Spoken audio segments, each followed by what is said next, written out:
बंटी, मयंक आणि रश्मी सजवतात आणि भिंतीवर अगदी मस्त पेंटिंग सुद्धा. चिंकी आणि पिंकीने इंडोर गेम्सचा अगदी एरिया रेडी केला. चेस, लुडो, चिक्सो पझल्सचे गेम. बाकी मुलांनीही आपापल्या घरून भरपूर टॉईज, सॉफ्ट टॉईज यांचं कॉन्ट्रीब्युशन केलं. कुणालने एक मोठा कॅरम बोर्ड लावला. गट्टू आणि चिंकीने एक लायब्ररी सेक्शनही बनवलं, जिथे मुलांसाठी कॉमिक्स, नॉवेल्स आणि मॅगझिन बुक्स सुद्धा ठेवले गेले.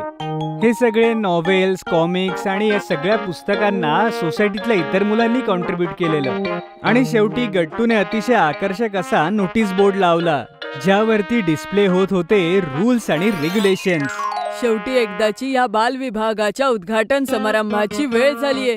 गट्टूने अगोदरच किड्स सेक्शनच्या ओपनिंगसाठी सोसायटीच्या प्रेसिडेंट मिसेस पद्मिनी कोहलींशी बोलून ठेवलं होतं. आता रिबिन कट करण्यासाठी मिसेस कोहली, सेक्रेटरी अंकल आणि गट्टू चिंकीचे आई बाबा आणि इतर मुलांचेही पालक उपस्थित होते.